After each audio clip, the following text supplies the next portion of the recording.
Hello दोस्तों, कैसे हैं आप लोग। स्वागत है आप सभी लोगों का, आप सभी के अपने चैनल सपोर्टिंग आप फार्मेसी में। दोस्तों, आज का ये वीडियो आप सभी लोगों के लिए बहुत ही महत्वपूर्ण होने वाला है, क्योंकि आज के इस वीडियो में आप लोगों को बताने वाला हूं मोच के इलाज के बारे में। जैसे कि मान लीजिए किसी का हाथ मुड़ गया, किसी का पैर मुड़ गया, वहां पर मोच आ गया, तो उसको ठीक करने के लिए कौन कौन सी दवाइयां दिया जाता है, कौन कौन से इलाज किया जाता है, उस तरह के लोगों को कौन कौन सा बचाव करना चाहिए, सारी की सारी बात आप लोगों को एक ही वीडियो में बताने वाला हूं। दोस्तों, अगर आप मेडिकल के प्रैक्टिस करने वाले छात्र हैं तो कोशिश करना कि एक बार इस वीडियो को पूरा जरूर देख लेना, क्योंकि इस तरह के पेशेंट आप लोगों को हमेशा देखने को मिलेंगे और इसकी जानकारी आप सभी लोगों को रहना ही चाहिए। तो चलिए वीडियो को स्टार्ट करते हैं बिना देर के हुए। लेकिन स्टार्ट करने से पहले एक महत्वपूर्ण सूचना यह है कि सपोर्टिंग ऑफ फार्मेसी के इस चैनल पर यह वीडियो बनाया जाता है केवल और केवल मेडिकल छात्रों के नॉलेज के लिए। कोई भी दवा अपने से ना इस्तेमाल करें बिना डॉक्टर के सलाह के। दोस्तों, सबसे पहले हम बात करें तो ये ज्वाइंट स्प्रेन क्या होता है। स्प्रेन का मतलब होता है मोच आना, और ज्वाइंट का मतलब क्या होता है, जोड़ों में।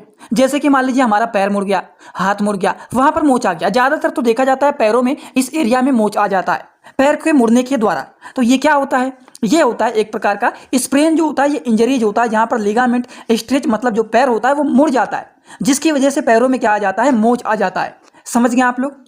और ज़्यादातर ये किस एरिया में मोच देखा जाता है, ज़्यादातर तो वो देखा जाता है हमारे पैरों में, जैसे एंकल हो गया, नी हो गया, रिस्ट हो गया। तो इस प्रकार के एरिया में ये ज़्यादातर देखा जाता है कि पैरों में मोच आ जाता है। तो ये बहुत ही बेसिक नॉलेज है, ये थोड़ी सी जानकारी आप लोगों को रहना चाहिए। ये क्या होता है, कैसे होता है, पैर के मुड़ने के द्वारा होता है। लेकिन अगर जिसको नहीं समझ में आया वो थोड़ा सा यहाँ पर जान लीजिए कि ये मोच होने का क्या कारण होता है, किसकी वजह से लोगों को मोच आ जाता है। जैसे कि मान लीजिए कुछ लोग स्पोर्ट टाइम पर, जैसे आप कुछ खेल रहे हैं, कूद रहे हैं, क्रिकेट खेल रहे हैं, फुटबॉल खेल रहे हैं, दौड़ रहे हैं, कुछ भी कर रहे हैं, तो इसकी वजह से ज़्यादातर देखा जाता है कि पैरों में मोच आ जाता है। जैसे कि आप जंपिंग कर रहे हैं, कूद फान कर रहे हैं, तो उस वजह से हमारा पैर मान लीजिए मुड़ गया। या फिर मान लीजिए हम रनिंग कर रहे हैं, तो इसकी वजह से भी देखा जाता है कभी कभी हमारा पैर मुड़ जाता है, जिसकी वजह से हमारे पैरों में मोच आ जाता है। और कभी कभी जब हम कहीं पर गिर जाते हैं तो गिरने की वजह से हमारा पैर मुड़ जाता है, तो इसकी वजह से भी देखा जाता है कभी कभी हमारे पैरों में मोच आ जाता है। या फिर अगर मान लीजिए हम कोई भी चीज़ को उठाते हैं, ज़्यादा वजन का है, उसका वेट जो है वो बहुत ज़्यादा है, एक्स्ट्रा लोड जिसको बोला जाता है, ठीक। तो वो अगर ज़्यादा लोड पड़ेगा हमारे मसल्स के ऊपर,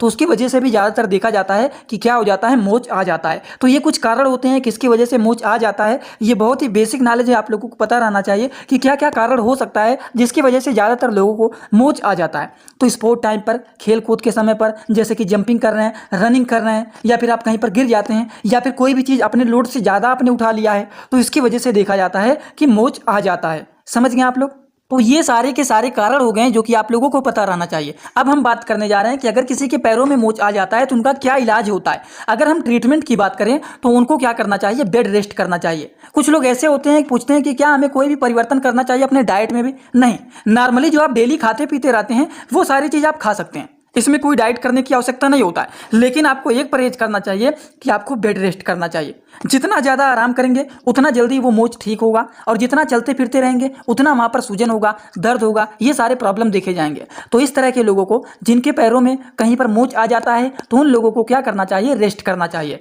क्या क्या काम करना चाहिए वो यहाँ पर थोड़ा सा समझ लीजिए कि उन लोगों को रेस्ट करना चाहिए। आइस, अगर मान लीजिए बर्फ़ मिलता है तो उसको ले करके यहाँ पर जहाँ पर मोच आया है, जहाँ पर सूजन आया हुआ है, वहाँ पर इसको रख सकते हैं। और कंप्रेशन का मतलब क्या होता है, गर्म पट्टी मिलता है, इस गर्म पट्टी को लेकर के यहाँ पर इस तरीके से बांध देते हैं।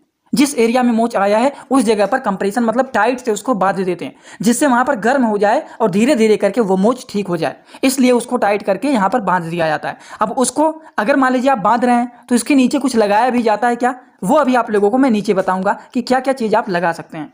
इलाज में दोस्तों अभी आप लोगों को मैंने कोई ऐसा चीज़ नहीं बताया जो कि आपको मार्केट से लेना पड़े। हाँ, यहाँ पर अभी मैंने आप लोगों को केवल बैंडेज के बारे में, गर्म पट्टी के बारे में बताए हैं। नहीं तो ये सारे तो चीज़ तो कॉमन है कि आपको बेड रेस्ट करना चाहिए। आइस, अगर बर्फ़ मिल जाता है, फ्रिज में बर्फ़ है तो आप इसको रख सकते हैं वहाँ पर जिससे आराम मिले, और इसको टाइट करके आप बांध सकते हैं गर्म पट्टी के द्वारा।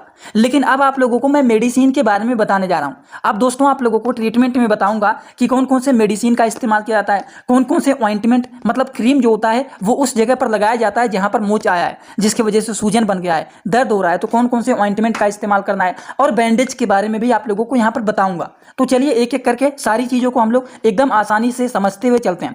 सबसे पहले हम लोग बात करेंगे मेडिसिन के बारे में। तो मेडिसिन में दोस्तों जो पहला मेडिसिन है वो है कीटोरोल टैबलेट।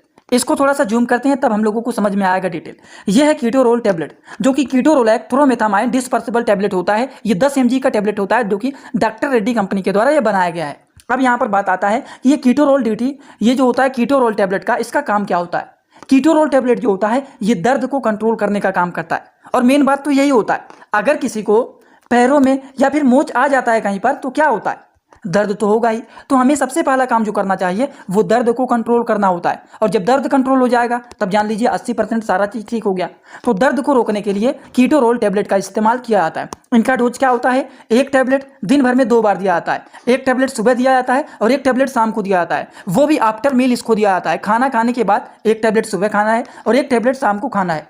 ये बात समझ में आया ना आप लोगों को। तो ये बातें हो गई कीटोरोल टैबलेट के बारे में। दोस्तों इसी तरह से मैं आप सभी लोगों के लिए एक बुक बनाया हूं जिस बुक का नाम है A to Z medicine book. ये जो दोस्तों बुक है ये टोटल 600 पेज का है, जिसमें आप लोगों को टोटल 46 चैप्टर मिल जाएंगे, और साथ ही साथ आप लोगों को फ्री में पूरे बुक का 46 वीडियो लेक्चर भी मिल जाएगा हर एक चैप्टर का, जिसकी आप लोगों को मिल जाएगा मात्र 499 रुपये। ये बुक आप लोगों को PDF के फॉर्मेट में व्हाट्सअप पर मिलेगा, जो कि आप कैसे लेंगे इसी वीडियो के कमेंट बॉक्स में जाएंगे, वहाँ पर एक लिंक मिल जाएगा। जब आप उस लिंक पर क्लिक करेंगे तो डायरेक्ट आप व्हाट्सअप पर पहुँचेंगे, उसी नंबर पर आपको पेमेंट करना है, वहीं पर आपको बुक और पूरे बुक का वीडियो लेक्चर भी मिल जाएगा। जो लोग लेना चाहते हैं ले सकते हैं, जो लोग प्रैक्टिस करने वाले छात्र हैं जरूर इस बुक को परचेज करें, जिसमें हजारों प्रकार की दवाइयों का नॉलेज आपको मिल जाएगा।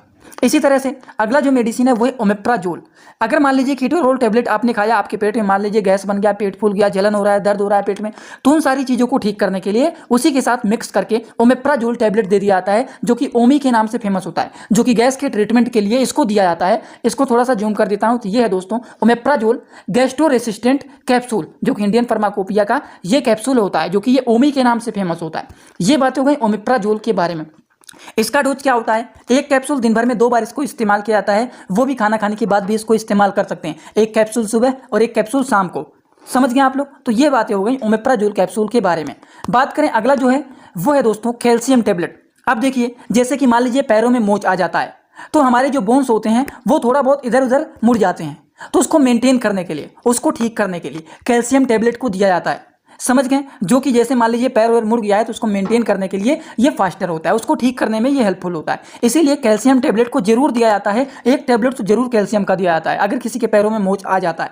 ठीक, तो ये बातें हो गई कैल्शियम टैबलेट के बारे में, जिसका नाम है calcium and vitamin D3 tablet, जो कि इंडियन फार्माकोपिया का ये टैबलेट है, जो कि ये सेलकाल के नाम से फेमस होता है, जो कि ये 500 mg का टैबलेट है। समझ गए आप लोग। ये देखिए फार्माकोपिया लिखता है, ये IP लिखा गया है, मतलब ये फार्माकोपिया को बताने का काम करता है। जो नए छात्र हैं पहली बार देख रहे हैं वो यहाँ पर थोड़ा सा जान लीजिए, किसी भी दवा के नाम के बगल में IP लिखा हो या फिर BP लिखा हो या फिर USP लिखा हो, तो इन सारी चीज़ों का क्या मतलब होता है आप लोगों को बस बहुत ही बेसिक नॉलेज रहना चाहिए कि अगर मान लीजिए किसी भी दवा के नाम के बगल में IP लिखा गया है तो मतलब ये दवा इंडियन फार्माकोपिया का है, BP लिखा गया है तो इसका मतलब ये दवा ब्रिटिश फार्माकोपिया का है, अगर USP लिखा गया है तो इसका मतलब होता है कि ये दवा यूनाइटेड स्टेट फार्माकोपिया का है। तो आप लोग देख सकते हैं यहाँ पर देखिए लिखा गया है calcium and vitamin D3 tablet, just इसके बगल में IP लिखा गया है। तो आप समझ जाएंगे कि ये दवा इंडियन फार्माकोपिया का मेडिसिन है, जो कि ये सेलकाल के नाम से फेमस होता है, जो कि 500 mg का ये टैबलेट होता है, जो कि ट्यूरेंट कंपनी के द्वारा बनाया गया है। अब देखिए ये क्या होता है, ये पैरों में अगर मोच आ जाता है तो उसको मेंटेन करने के लिए, बोन्स को मेंटेन करने का ये काम करते हैं। समझ गए। इसको कैसे लेना चाहिए, देखिए एक टैबलेट दिन भर में आप 1 बार नहीं तो 2 बार भी ले सकते हैं, लेकिन इसको दूध के साथ पीना चाहिए। वैसे नहीं कि आपने खाना खाया फिर पानी पी लिया और बस इसको भी ले लिया, नहीं। अगर आपने इसको मिल्क के साथ ले लेते हैं तो मिल्क में भी कैल्शियम मिलता है, और इस टैबलेट को भी ले लेते हैं तो इससे क्या होता है, जो रिकवरी होता है वो बहुत जल्द होता है और पेशेंट को बहुत जल्द आराम मिलता है। जो मोच आया है वो जल्द से जल्द ठीक हो जाता है, और जो सूजन वूजन बना रहता है वो सारे चीज़ जल्दी से जल्दी कवर हो जाते हैं और पेशेंट को रिलीफ मिलता है। पहली बात तो उनको रेस्ट करना चाहिए, ये बात आपको मैंने पहले ही बता दिया है, तब ये सारी दवा का इस्तेमाल करेंगे तो जल्द से जल्द ठीक होंगे। लेकिन पहले मैंने आप लोगों को बताया है ट्रीटमेंट में कि पेशेंट को क्या क्या चीज़ करना चाहिए। उनको पहले तो बताया कि रेस्ट करना चाहिए, दूसरा बात बताएं आइस अगर मिल जाता है तो उससे आप सिकाई कर सकते हैं, और तीसरा आपको बताए हैं बैंडेज के बारे में कि गर्म पट्टी को लगा लेना चाहिए। तो गर्म को पट्टी को लगाएंगे कब और कैसे लगाएंगे वो भी अभी आपको बताऊंगा, लेकिन अभी आपको मेडिसिन के बारे में बता रहा हूँ कि कौन कौन से मेडिसिन को आप ले सकते हैं। ठीक, तो ये बातें हो गई कैल्शियम टैबलेट के बारे में। इसी तरह से आप लोगों को यहाँ पर बता देता हूँ बैंडेज के बारे में।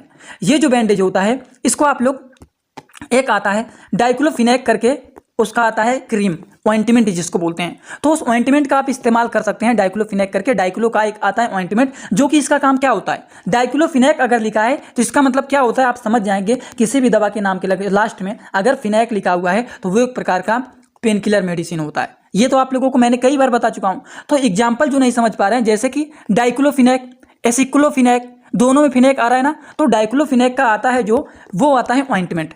ठीक, तो इसको लगाया जाता है पहले जिस एरिया में, जैसे कि मान लीजिए हमारे पैरों में यहाँ पर मोच आ गया है, तो आप पहले इस जगह पर इतना दूर अच्छे से उस ऑइंटमेंट को लगाएंगे।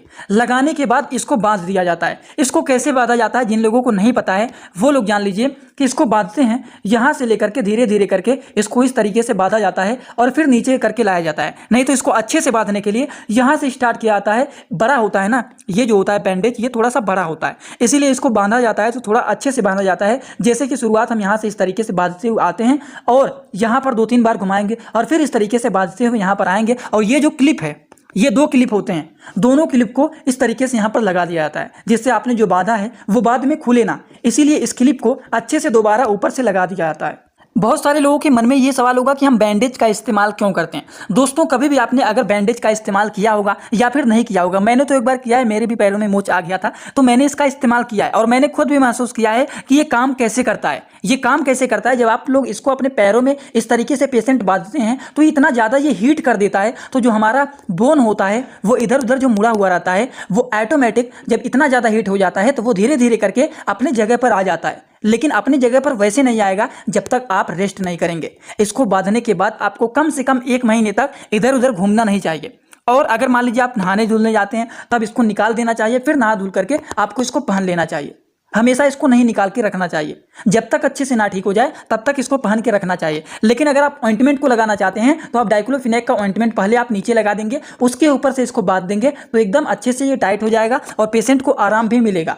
इसीलिए इस बैंडेज का इस्तेमाल किया जाता है। तो ये सारे के सारे ट्रीटमेंट होते हैं, जैसे कि मैंने आप लोगों को बैंडेज के बारे में बताया है, फिर इसके पहले कैल्शियम टेबलेट के बारे में बताया है, जो कि ये भी हमारे बोन्स को रिकवर करने में काफ़ी ज़्यादा हेल्पफुल होते हैं, इसीलिए कैल्शियम टेबलेट को भी दिया जाता है। जस्ट इसके पहले मैंने आप लोगों को ओमेप्राजोल कैप्सूल के बारे में बताया, जो कि काफ़ी ज़्यादा यूजफुल पॉपुलर ये मेडिसिन होता है गैस के ट्रीटमेंट के लिए। और आप लोगों को मैंने एक फार्मूला बताया था गैस की दवाइयों को याद करने के लिए, कि क्या बताया था, किसी भी दवा के नाम के लास्ट में अगर TIDINE आ जाए या फिर किसी भी दवा के नाम के लास्ट में PRAZOLE आ जाए तो वो सारी दवाइयाँ गैस की दवाइयाँ होती हैं। टिडिन में जैसे कि आप लोगों को बताए थे रेनिटिडिन, सिमिटिडिन, ये सारी दवाइयाँ। और प्राजोल में पेंटाप्राजोल, ओमेप्राजोल, नैंसोप्राजोल, तो सब में प्राजोल आ रहा है। तो प्राजोल रहे या फिर टिडिन रहे, वो सारी दवाइयाँ गैस की दवाइयाँ होती हैं। ये आप लोगों को मैंने बहुत पहले से याद कराते हुए आ रहा हूँ, जिन्हें नहीं पता था वो इसमें जान लिए होंगे। कीटोरोल टेबलेट के बारे में मैंने आप लोगों को बताया। कीटोरोल टेबलेट एक ऐसा टेबलेट होता है जो कि दर्द को ठीक करने के लिए दिया जाता है। तो इस तरह से पेशेंट को मेडिसिन को चलाया जाता है कि अगर मान लीजिए किसी के पैरों में